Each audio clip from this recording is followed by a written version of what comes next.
millions of Americans are hoping that this year's midterm elections will bring new debate in U.S. politics. At the moment, Democrats are keeping slight control of both the House and the Senate. Let's talk about the upcoming midterm elections, which will happen in the early hours of Wednesday morning, our time. That's now with Brooks Spector, an international relations expert. Brooks, good to see you, and thank you for your time and your patience as we dealt with that breaking news. So some are already dubbing this midterm election as a referendum on the Biden presidency. Is it? Good afternoon. Good to be with you. Inevitably, a midterm election that is 2 years into a presidential term, but in which all of the House of Representatives and a third of the Senate are up for election or re-election, depending on the individual, inevitably it becomes a referendum on the success or lack of it from the perspective of voters of the president so far, even though the turnout for the most part in these midterm elections drops off significantly from the presidential election years. Interestingly, and I did a little checking on this, in the last 39 midterm elections, the incumbent president's party lost seats in one or both houses, sometimes quite substantially. So that the obvious conclusion from that is that the tendency is for that to happen. Now, Democrats, of course, are hoping to avoid that trend, and Republicans are hoping to carry it out. And this has become complicated by the quality of some of the Republican candidates now for positions as senators. Some of them are, quite honest, I can't quite describe them on a family television network.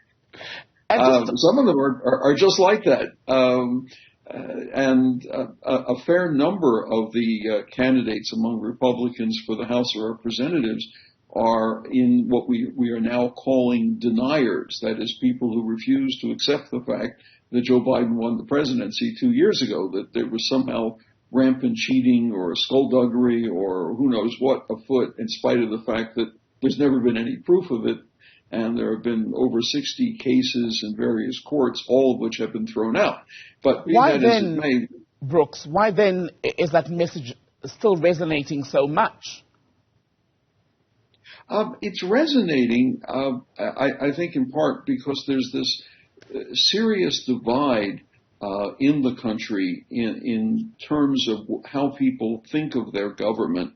There are a fair number of people who feel that the government as it is now has left them behind, has avoided their very real problems, has refused to acknowledge the legitimacy of their complaints. And just for a second, let me give you the two competing strategies. The Democrats this time around were betting on the idea that the anger and annoyance over the Supreme Court decision earlier this year about reproductive rights would be enough to generate lots of enthusiasm, lots of votes, and lots of support, as well as the fear that many people have that the democratic principle is being eroded because of the naysayers, the deniers, and the violence that has come through that. Most especially the attack on the Capitol building, and now just a week or so ago, the attempt on the life of the Speaker of the House's husband. On the other hand, though, Republicans have managed effectively in many ways to challenge that with concerns about inflation, concerns about prices, especially petrol in America, concerns about rising crime, and concerns about immigration, which remains not necessarily well controlled. And all of that has fueled a kind of resentment about government, which goes back to your question. And so we get to see now just how much weight on either side this collection of ideas and principles and policies and concerns, how much weight either party is going to be able to gain from that. Interesting to see in the last 2 weekends a popular former Democrat president, Barack Obama, also joining Joe Biden and some of the candidates during their campaigning. How much of that Obama-era magic remains today, and could it help steer the ship in a positive direction for the Democrats?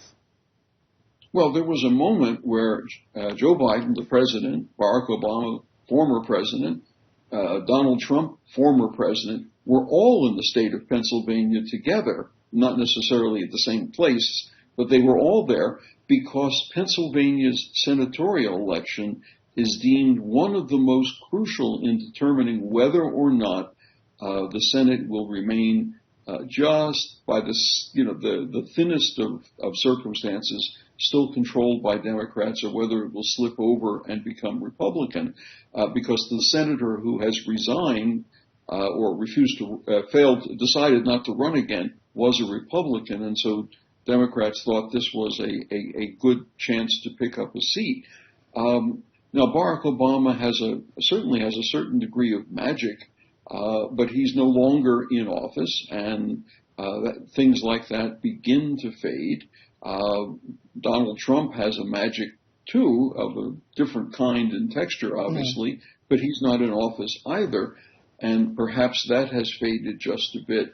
But the circumstances of the two candidates, John Fetterman and Mehmet Oz, Oz, of course, you may recall, he was Dr. Oz on the Oprah Winfrey Show for years and years, and his misfortune may be that he couldn't remember whether he lived in Pennsylvania or New Jersey, but neither of that. And, of course, Fetterman had another problem. I mean, he had a stroke in the middle of the campaign.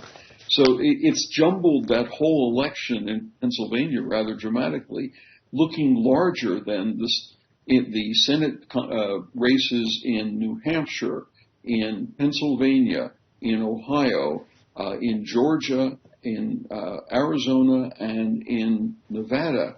All of those are deemed to be absolutely crucial. The Democrats have to gain at least 4 of those. I think that was 6 that I gave you. Republicans, if they get 3 or more, they will likely gain control of the Senate as well.